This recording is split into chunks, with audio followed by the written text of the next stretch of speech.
छी छी दादी जी, वह कूड़ेदान तो पूरी भरी हुई थी। कितनी गंदी बदबू सभी ओर फैली थी। अच्छा हुआ कि हम तुरंत निकले, मेरा तो जी मचलने लगा था। हाँ रे, उस बस्ती में बहुत ही गंदगी फैली हुई थी। वही रहने वाले लोगों को इसमें ध्यान देना चाहिए। सामुदायिक स्वास्थ्य बहुत ही बिगड़ता जा रहा है। दादी जी, मैं निजी स्वास्थ्य जानता हूँ, यानी हमारा स्वास्थ्य, पोषक आहार, व्यक्तिगत सफाई, कसरत और हाँ, हमारे शौक की परवरिश। इससे हमें उत्तम तथा अच्छे स्वास्थ्य का लाभ होता है। बराबर है ना? बराबर, लेकिन यह हुई पहली सीढ़ी। यानी देखो, हाँ, हम एक बड़े समाज का भाग है। समाज यानी क्या? समाज यानी हम जहाँ रहते हैं, घूमते फिरते हैं। और आसानी से कहती हूँ, हमारा घर, आपकी पाठशाला, हमारा ज्येष्ठ नागरिक मंच, आपके पिताजी का कार्यालय, माँ का कार्यालय, हमारे रिश्तेदार, दोस्त लोग, यह सब यानी समाज। और हाँ, इसमें हमारे सब्जी वाले चाचा, दुकानदार, जिनके साथ हमारा रोज व्यवहार रहता है, वे सब आते हैं। बाप रे बाप, इतने सारे! और इनका स्वास्थ्य हमें संभालना होगा। कैसे जमेगा ये? दादी जी, कुछ भी मत बोलो। अरे, हम दोनों नहीं, सभी ने कोशिश करनी चाहिए।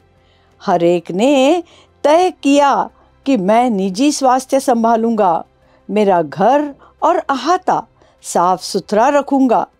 यानी व्यक्तिगत स्वास्थ्य और स्वच्छता की आदतों से हमें समाज स्वास्थ्य और सार्वजनिक स्वच्छता सधी जाती है। अभी का ही उदाहरण देखते हैं। वहाँ रहने वाले लोगों ने तय किया कि उनका परिसर साफ रख सकते हैं। रास्ते की बाजू में जो कचरा और गंदगी दिखाई देती है, वह नहीं दिखाई देती। मानो भर के बहने वाली कचरा कुंडी ना दिखाई देती। इमारत की खिड़कियों से कचरा फेंकने के कारण गंदी हुई इमारतें ना दिखाई पड़ती। हम हमारा घर तो साफ सुथरा रखते हैं, लेकिन घर का कचरा रास्ते पर फेंकते हैं। यह तो बराबर नहीं है। अभी मेरे ध्यान में आ रहा है। हम हमारा निजी स्वास्थ्य संभालते हैं, वैसे ही समाज के सभी लोगों का स्वास्थ्य अच्छा रहने के लिए कोशिश करनी चाहिए। बराबर है ना? बिल्कुल ठीक। दादी जी, मुझे इसके बारे में और कुछ जानकारी दो ना। यानी सिर्फ स्वच्छता मतलब सामुदायिक स्वास्थ्य होता है क्या? स्वच्छता यह सामुदायिक स्वास्थ्य का एक भाग है।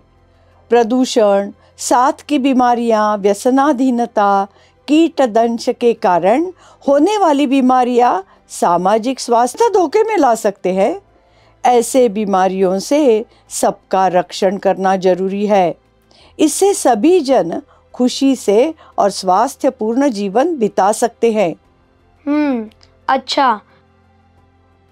कोविड के काल में इसी कारण लॉकडाउन लगाई थी ना?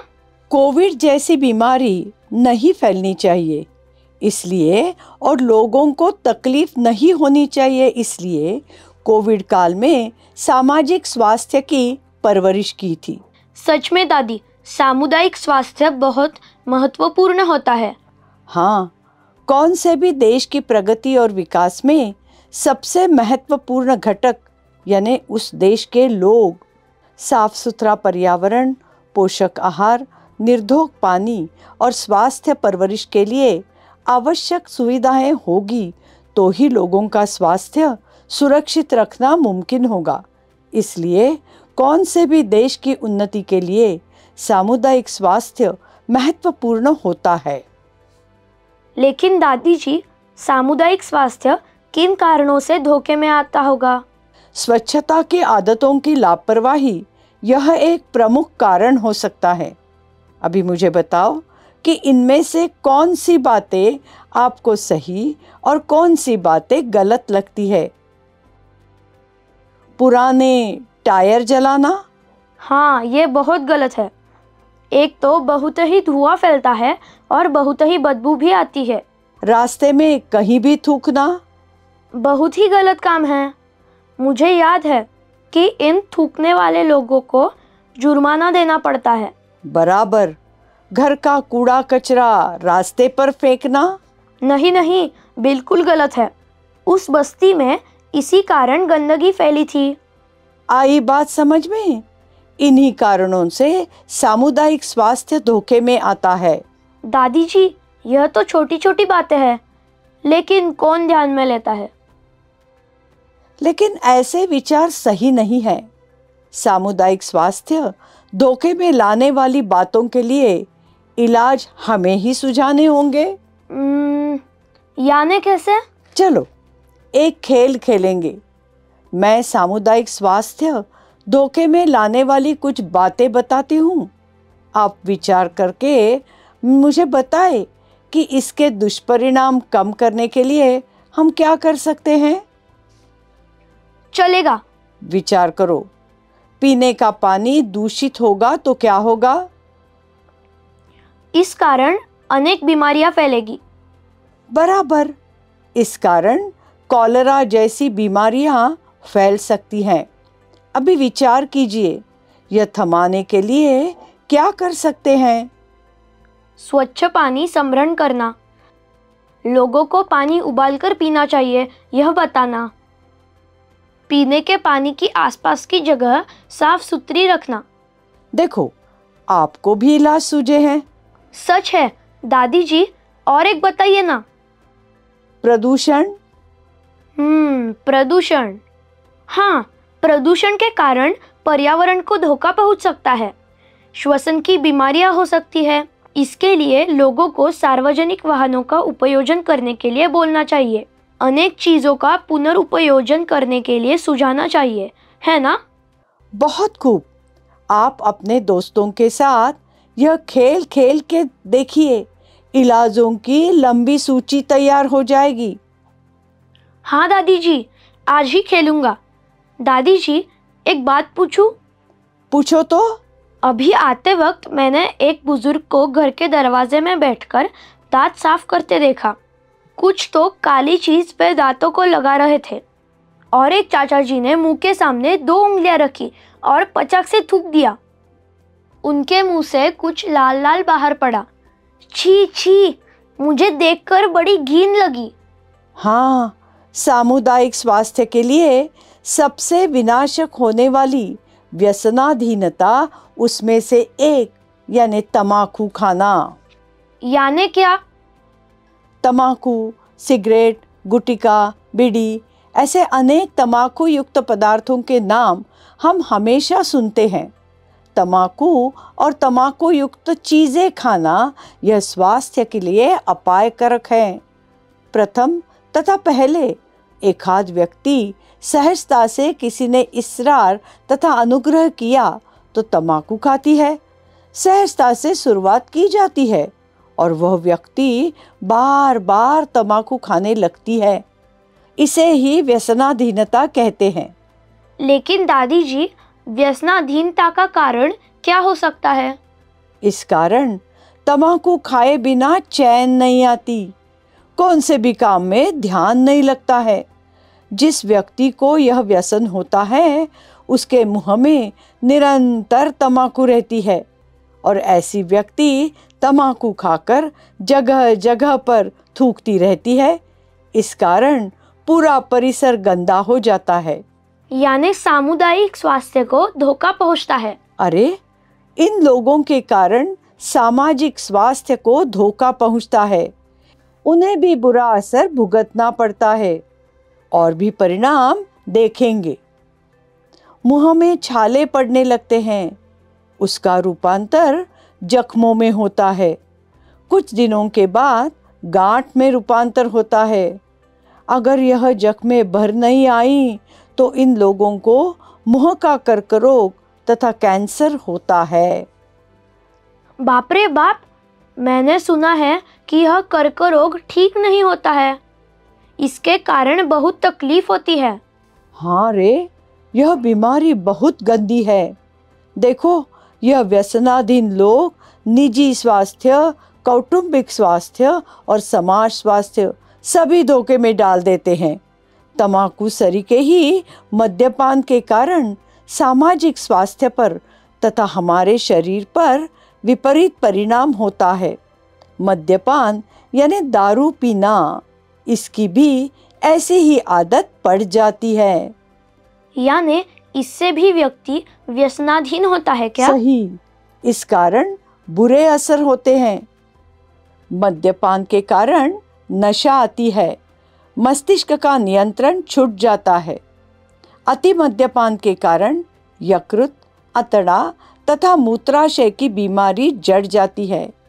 सबसे महत्वपूर्ण यानी परिवार उद्ध्वस्त होता है। दादी जी, परसों आप माता जी से कह रही थी आपकी संस्था में एक औरत आई थी और उनके पति ने उन्हें मारा था, ऐसी ही कुछ बातें कर रहे थे। हाँ, बराबर।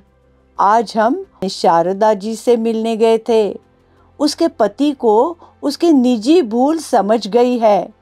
उन्होंने मुझे आज वचन दिया है कि वह फिर से कभी भी दारू सेवन नहीं करेगा। अच्छा, मुझे अब समझ आया कि आप क्या बातें कर रही थी। लेकिन दादी जी, यह सब कितना भीषण है। ऐसे व्यसन यानी मृत्यु को आह्वान ही है। इन व्यसनों से दूर रहना अच्छी बात है। लोग मद्यपान तथा धूम्रपान करने के लिए आपको प्रभावित कर सकते हैं। उनके दबाव के नीचे न आना ही उचित है। भूल से अगर आपको आदत पड़ गई तो छुटकारा पाने के लिए वैद्यकीय मदद लीजिए, जैसे हमने शारदा के पति की मदद की। आज से वह व्यसन मुक्ति संस्था में जाने लगा है। संक्षेप में, हरेक ने वक्त पर खाना, खेल कर तंदुरुस्त रहना, निजी शौक में मन लगाना और एक निरामय जीवन बिताना उचित है। दादी जी, निरामय जीवन यानी क्या? हमारा स्वास्थ्य ठीक से संभालना, किसी का भी द्वेष ना करते हुए हमेशा खुश और प्रोत्साहित रहना चाहिए। निजी शरीर तंदुरुस्त रखना है। निरामयता तथा सुदृढ़ता के कारण हमारे शरीर का स्वास्थ्य बढ़ता है। स्वास्थ्यपूर्ण समाज में तनाव कम होता है। हमारी मित्रत्व भावना बढ़ती है। सच है दादी जी, हमारे साथ साथ समाज का स्वास्थ्य संभालना भी हमारी ही जिम्मेदारी है। हाँ, सुजान तथा समझदार नागरिक बनने के लिए इसका ध्यान रहना आवश्यक है। हमने क्या सीखा? सामुदायिक स्वास्थ्य यानी क्या? सामुदायिक स्वास्थ्य का महत्व। सामुदायिक स्वास्थ्य के लिए क्या करना चाहिए? व्यसनाधीनता यानी क्या? उसके दुष्परिणाम। नागरिक के नाते हमारी जिम्मेदारी इलाज बताना।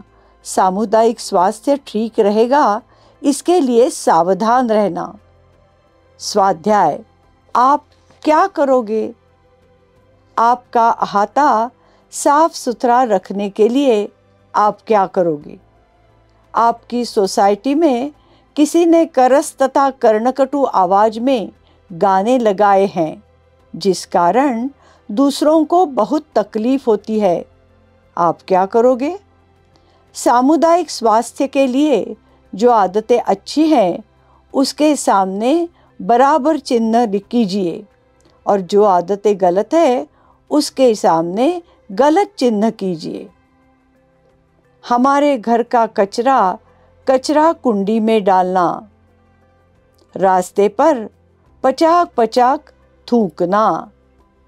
हफ्ते में एक बार मिल के परिसर साफ करना। नदी में कचरा फेंकना। दारू पी के मारामारी करना।